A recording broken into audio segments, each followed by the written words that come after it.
Di dunia ini, kita tidak selalu berhadapan dengan orang yang berniat baik. Kadang-kadang, kita bisa bertemu dengan individu yang memiliki niat tersembunyi yang mungkin tidak langsung terlihat. Salah satu bentuk kejahatan yang bisa terjadi tanpa disadari adalah manipulasi. Manipulasi adalah tindakan di mana seseorang memanipulasi emosi dan mempengaruhi pikiran targetnya untuk mencapai tujuannya. Meskipun manipulasi sering dianggap sebagai tindakan negatif, ada kalanya manipulasi digunakan untuk mencapai tujuan tertentu tanpa merugikan pihak lain. Lalu, apa sajakah tanda-tanda nyata kalau kamu sebenarnya sedang dimanipulasi seseorang? Nah, dalam video ini kita akan menjawab pertanyaan tersebut. Jadi, mari kita simak bersama.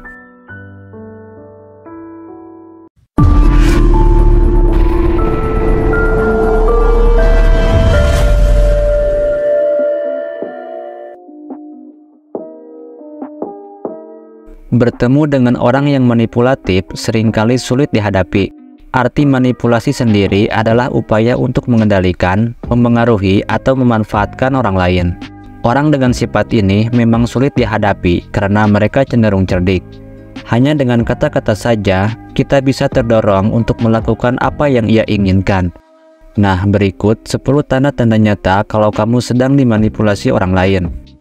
Yang pertama, muncul seseorang yang tiba-tiba ingin dekat dengan kamu. Seseorang yang ingin memanipulasi targetnya pasti terlebih dahulu menjalin hubungan dengan target. Hal ini dilakukan agar manipulasi dapat berjalan dengan baik. Orang yang hendak memanipulasi targetnya pasti akan melakukan hal ini sebelum melancarkan aksi berikutnya. Kamu harus menyadari hal-hal di dalam pergaulan kamu. Meski kamu merupakan orang yang ramah, justru orang yang ramah dapat menjadi target mudah bagi pelaku manipulasi. Lihat dengan siapa kamu berteman. Ketika ada orang yang tiba-tiba ingin dekat dengan kamu, sebaiknya kamu perhatikan gerak-geriknya. Meski hal ini memicu prasangka buruk, tapi hal ini wajar kamu lakukan ketika kamu curiga dengan sikap orang yang tiba-tiba ingin dekat dengan kamu. Yang kedua, mereka selalu berusaha membuat kamu merasa bersalah. Para manipulator kerap mengandalkan rasa bersalah sebagai alat untuk mengendalikan orang lain. Mereka mungkin akan membuat kamu merasa seolah-olah selalu bersalah atau terus-menerus mengikuti keinginan mereka. Mereka mungkin akan membuat kamu merasa seolah-olah selalu bersalah atau harus terus-menerus mengikuti keinginan mereka. Taktik ini dapat menciptakan tekanan emosional yang pada akhirnya membuat kamu cenderung menuruti permintaan mereka tanpa mempertanyakan apakah itu benar atau salah. Ini adalah taktik manipulatif yang sangat efektif karena dapat mengikis kepercayaan diri kamu dan memaksa kamu untuk mengikuti kemauan mereka demi meredakan perasaan bersalah. Kamu mungkin akan merasa terjebak dalam situasi di mana sulit untuk berkata tidak atau menetapkan batasan. Oleh karena itu, penting untuk mengenali tanda-tanda manipulasi ini dan menjaga keseimbangan emosi kamu. Yang ketiga, mudah sekali meyakinkan tentang dirinya. Seorang manipulator layaknya seorang pria yang pandai memberikan janji. Mereka akan memberikan keyakinan kepada targetnya tentang dirinya. Hal ini dilakukan agar pelaku manipulasi mendapatkan keyakinan dan posisi di hati targetnya. Ketika ada orang yang dapat dengan mudah membicarakan tentang dirinya, justru kamu harus semakin mewaspadainya. Mereka mencoba merayu kamu dengan menjelaskan kalau dirinya dapat kamu percaya. Kalau mereka melakukan hal ini, jangan mudah terhasut atau setuju dengan omongannya. Seperti halnya seorang penipu, manipulator akan mengucapkan kata-kata yang membuat dirinya terlihat meyakinkan. Akhirnya, target akan terkena tipu dari ucapan manis sang manipulator. Yang keempat, mereka selalu berusaha mengisolasi kamu dari orang lain. Para manipulator berupaya keras untuk mengisolasi kamu dari orang lain, sehingga kamu terikat pada mereka dan kehilangan jaringan dukungan. Mereka mungkin akan mencoba meyakinkan kamu bahwa tidak ada orang lain yang benar-benar memahami kamu seperti mereka. Atau mereka akan menjelek-jelekan orang-orang di sekitar kamu. Taktik ini dapat membuat kamu merasa semakin terasingkan dan sendirian, yang pada akhirnya membuat kamu lebih rentan terhadap pengaruh mereka. Dengan memisahkan kamu dari teman dan keluarga, mereka dapat memonopoli perhatian kamu dan mengendalikan tindakan kamu. Penting untuk tetap waspada terhadap tanda-tanda ini dan menjaga hubungan yang sehat dengan orang-orang di sekitar kamu. Yang kelima, mengungkit tentang diri kamu. Pasti kamu sering melihat adegan di beberapa film di mana terdapat seseorang yang terus membicarakan tentang diri orang lain dan masa lalunya di hadapan orangnya langsung sampai orang tersebut menangis tentang dirinya. Begitupun dengan manipulator yang hendak memainkan emosi dan pikiran kamu. Kalau ada orang yang selalu membicarakan tentang kamu tepat di hadapan kamu, janganlah dengarkan ucapan tersebut. Teknik ini umum dilakukan seseorang untuk mencuci otak. Segeralah pergi ketika ada orang yang melakukan ini, atau kamu bisa ucapkan kata-kata yang seolah-olah kamu tidak peduli dengan omongan tersebut.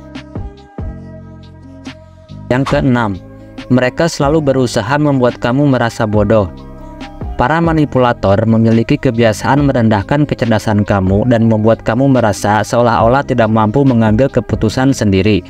Mereka mungkin akan mengatakan bahwa kamu terlalu sensitif atau mudah dipengaruhi, sehingga membuat kamu meragukan kemampuan kamu sendiri. Taktik ini dapat mengikis kepercayaan diri kamu dan membuat kamu merasa tidak yakin dengan penilaian dan pemikiran kamu. Akibatnya, kamu mungkin menjadi lebih bergantung pada mereka untuk bimbingan dan persetujuan, yang memberikan mereka lebih banyak kendali atas hidup kamu. Penting untuk mengenali perilaku ini dan mempertahankan keyakinan pada kemampuan kamu sendiri. Jika kamu merasa terus-menerus direndahkan atau diintimidasi, jangan ragu untuk mencari dukungan dari orang yang kamu percayai untuk mendapatkan perspektif yang berbeda dan menjaga keseimbangan emosi kamu. Yang ketujuh, datang saat kondisi kamu terpuruk. Seorang manipulator tidak seperti orang yang hanya datang karena ada butuhnya. Seseorang yang hendak memanipulasi justru datang ketika kamu sedang dalam kondisi terpuruk atau saat hati kamu yang sedang kosong. Hal ini seringkali dipraktikkan pada film-film di mana seorang pria datang kepada wanita yang sedang depresi atau patah hati hanya untuk dapat meniduri wanita tersebut. Biasanya, tokoh tersebut berhasil melakukannya. Hal ini dapat terjadi karena orang yang sedang terpuruk sulit untuk berpikir secara logis, sehingga hal ini dapat dengan mudah disusupi berbagai keyakinan atau bujukan dari seorang manipulator. Berhati-hatilah ketika kamu sedang dalam masa terpuruk. Jangan mudah terpancing dengan bujukan yang mencurigakan.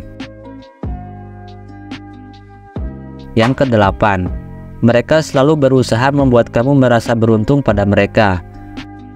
Para manipulator kerap mengingatkan kamu tentang kebaikan-kebaikan yang telah mereka lakukan kepada kamu, menciptakan perasaan seolah-olah kamu beruntung kepada mereka. Taktik ini dapat membuat kamu merasa seperti harus terus memenuhi keinginan mereka untuk membalas jasa atau menghargai bantuan mereka. Dengan menggunakan rasa berutang ini, mereka dapat mengontrol tindakan dan keputusan kamu, memanfaatkan kebaikan mereka sebagai alat untuk memaksa kamu menuruti kemauan mereka. Ini adalah bentuk manipulasi yang halus namun efektif, karena dapat membuat kamu merasa bersalah jika tidak menuruti mereka. Penting untuk mengenali tanda-tanda manipulasi ini dan menjaga jarak yang sehat dalam hubungan dengan seseorang yang menggunakan taktik ini. Percayalah pada kemampuan kamu sendiri untuk menilai situasi dan jangan ragu untuk mengatakan tidak jika merasa tindakan mereka tidak adil atau merugikan kamu. Yang kesembilan, mereka selalu berusaha membuat kamu merasa seperti kamu tidak bisa hidup tanpa mereka. Para manipulator kerap berusaha meyakinkan kamu bahwa kamu tidak bisa hidup tanpa kehadiran mereka. Mereka mungkin akan memberitahu kamu bahwa kesuksesan dan kebahagiaan kamu hanya bisa dicapai melalui mereka, atau bahwa kamu tidak akan berhasil tanpa dukungan mereka. Taktik ini dapat membuat kamu merasa sangat bergantung pada mereka, sehingga kamu menjadi lebih mudah dipengaruhi dan dikendalikan. Dengan menanamkan perasaan tidak mampu hidup tanpa mereka, para manipulator dapat memanipulasi tindakan dan keputusan kamu untuk melayani kepentingan mereka. Yang ke-10, mereka selalu berusaha membuat kamu merasa seperti kamu harus selalu setuju dengan mereka. Para manipulator cenderung menginginkan kamu untuk selalu setuju dengan pendapat dan keputusan mereka. Mereka mungkin bereaksi dengan kemarahan, sikap cemberut, atau bahkan hukuman jika kamu menentang mereka atau tidak mengikuti keinginan mereka. Perilaku ini dapat menciptakan tekanan psikologis, membuat kamu merasa terpaksa untuk setuju dengan mereka meskipun kamu sebenarnya memiliki pandangan yang berbeda. Ketika kamu merasa perlu selalu menyetujui pandangan mereka, kamu bisa kehilangan otonomi dan merasa takut menyuarakan pendapat kamu sendiri. Untuk menjaga keseimbangan dalam hubungan, penting untuk mengenali tanda-tanda manipulasi ini dan berani menyuarakan pendapat kamu meskipun bertentangan dengan pandangan mereka. Tetaplah berpihak pada diri sendiri dan jangan ragu untuk mencari dukungan dari orang-orang yang menghargai pendapat dan pilihan kamu. Demikianlah 10 tanda-tanda nyata bahwa kamu sedang dimanipulasi seseorang. Penting untuk diingat bahwa mengenali tanda-tanda ini adalah langkah pertama dalam melindungi diri kamu dari manipulasi. Jika kamu merasa bahwa kamu sedang menjadi korban manipulasi, penting untuk mencari bantuan dari orang terpercaya atau profesional yang dapat memberikan dukungan dan panduan. Jangan biarkan diri kamu jatuh ke dalam perangkap manipulasi. Terima kasih telah menyimak video ini sampai akhir. Jika video ini memberikan kamu manfaat, jangan ragu untuk like, share, dan subscribe, dan aktifkan lonceng notifikasinya, agar kamu tidak ketinggalan video-video menarik berikutnya. Sampai jumpa di video selanjutnya.